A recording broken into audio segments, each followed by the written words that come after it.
자, 이제는 정상회담의 성과와 또 아쉬운 점을 함께 짚어보는 시간도 갖겠습니다. 일단 윤 대통령과 기시다 총리의 공동 기자회견 발언부터 직접 들어보시죠. 한일 관계가 새롭게 출발한다는 것을 양국 국민들께 알려드리는 특별한 의미가 있다고 생각합니다. 양국의 셔틀 외교에 대해서도 적극적으로 환영합니다.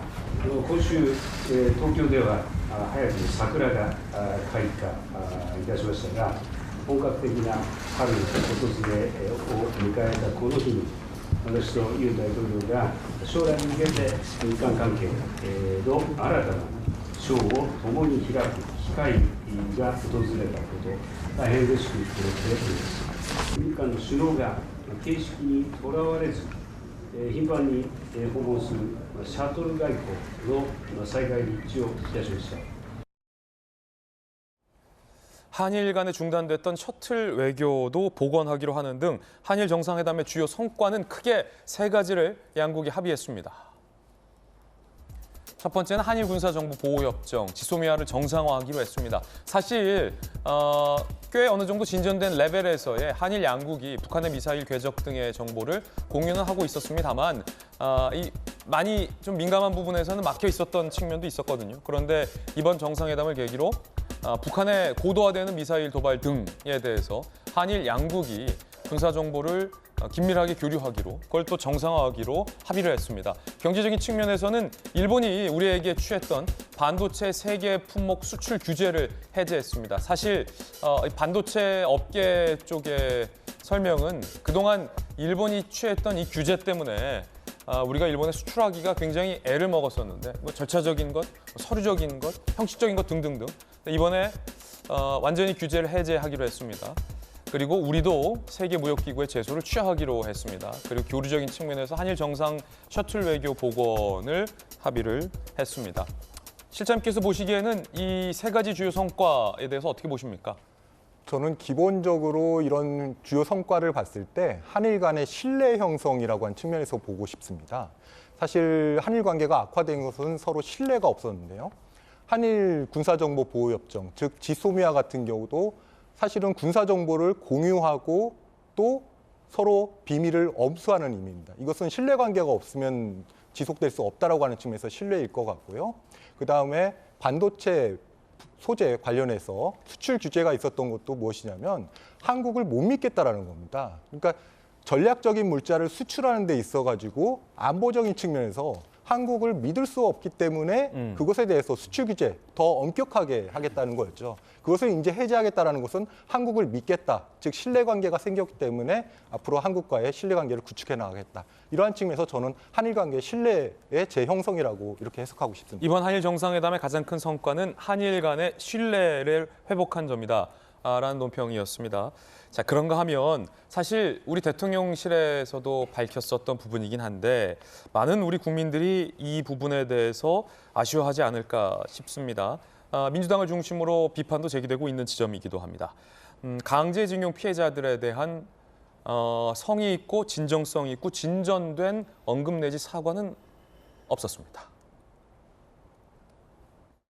우리 정부의 강제징용 해법 발표를 계기로 양국이 미래지향적 발전 방향을 이제부터 본격적으로 논의할 수 있는 토대가 마련됐다고 평가하였습니다. 이번 회담은 김대중 오부치 공동선언의 정신을 발전적으로 계승하여 양국 간 불행한 역사를 극복하고 한일 간 협력의 새 시대를 여는 첫 걸음이 되었습니다.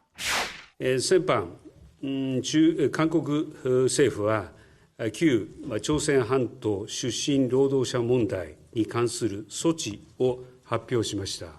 としては、この措置を非常に厳しい状態にあった日韓関係を健全な関係に戻すためのものとして評価しています。その際に日本政府は1998年10月に発表した日韓共同宣言を含め、歴史認識に関する歴代内閣の立場を全体として引き継いでいることを確認いたしました。 김영주 의원님, 네. 이 부분인데 사실 조금은 아쉬운 대목이긴 합니다. 네. 사실 우리 한국 정부 입장에서는 이미 우리가 일본을 극일했다, 넘어섰다라는 어떤 자신감적인 측면도 있고 과거사에 대해서 이제 일본도 조금 대승적으로 나와라, 좀 진정성 있게 사과하고 좀 화끈하게 네. 과거사에 대한 어떤 반성의 모습을 보여줘라.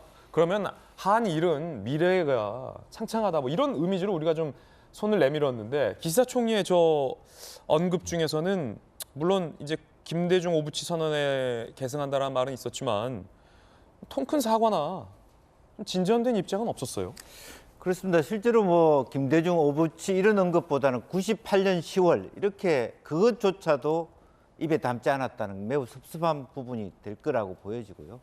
마치 그걸 이제 3월 1일 우리 대통령 3.1절 축사에서 이미 복합 위기, 첫 번째 안보 위기, 두 번째 경제 위기에게 그 자체가 지금 이제 한일 정상회담 통해서 나온 거죠. 지소미아 문제하고 경제 위기를 위해서 반도체 뭐 세 가지 부품, 그다음에 WTO 제재를 없애는 것, 이제 그런 것들이 미리 의전상 서로 간의 협의는 잘 됐습니다만은 마치 우리가 일방적으로 우리가 이걸 해줄 테니까 그렇게 해달라 하는 데 대해서 사실은 벌써 C는 어찌 보면 뭐 대결적 요소로 설명한다는 건 좀 어폐가 있습니다만은 예. 우리가 이미 먼저 굽히고 들어왔기 때문에 사실은 저쪽의 입장만, 발언의 수위만 애타게 매달려야 되는 그런 입장에서 우리가 외교를 펴고 있다는 것이 어찌 보면 윤석열 대통령의 뭐 화끈한 스타일에 뭐 우리가 먼저 양보하지 이런 부분일 수 있습니다만은 우리 국민의 자존심에 있어서 상당한 상처를 주고 있다, 여전히. 이제 그런 게 보입니다. 이제 그럼에도 불구하고 사실은 우리가 일본을 가보면 알지만 정치를 제외하고 한일 국민 간에 서로 오해나 불신은 없어요. 굉장히 그동안에 가까워왔고 다만 코로나 시기 동안에 우리가 많이 못 갈 뿐이지 일본 공항에 내리면 다 한국어로 다 돼 있고 너무 설명이 잘 돼 있기 때문에 많은 비판을 받겠습니다만 어쨌든 대통령의 큰 결단이 앞으로 한일 관계의 어떤 개선에 있어서 도움이 되기를 바라고 다만 이제 앞으로 미래 뭐 기금 이런 부분에 있어서 남아 있는데 그것은 사실은 전혀 본질하고 다른 문제거든요. 진용 배상 문제하고 미래의 청년 문제는 또 다른 문제이기 때문에 그것 또한 대통령이 풀어야 될 숙제다. 국내에 돌아와서 예. 그런 문제라고 보여집니다. 그렇군요. 이기태 실장님, 기시다 총리에게 조금 아쉬운 대목이 윤 대통령은 사실 이거 하면서 지지를 좀 깎아먹었거든요. 본인이 떨어질 거 알지만 이게 미래에 우리 국민에게 필요하기 때문에 내가 해결하겠다라고 갔는데 이 취지를 일본도 잘 알 텐데 기시다 총리는 뭐 물론 국내 선거 문제도 있지만 윤 대통령만큼의 어떤 그 뭐랄까요? 아니 그 한번 사과하면 어때요? 한국 국민들에게 다시 한번 심심한 사과와 위로의 말씀을 드립니다. 우리 일본 정부는 김대중 오부치 정신을 계승하고 있고 한 번도 그 역사적 인식에서 벗어난 적이 없습니다. 다시 한번 사과드립니다. 앞으로 한일 양국 국민들의 행복을 위해서 더 노력하겠습니다. 이 한마디 하는 게 그렇게 어렵습니까? 저도 그렇게 되기를 희망했습니다. 예. 근데 두 가지 차원에서 봐야 될 것 같아요. 첫 번째로는 역시 국내 정치 측면인데 이번에 한국 정부의 발표에 의해 기시다 총리의 지지율이 약간 올랐습니다.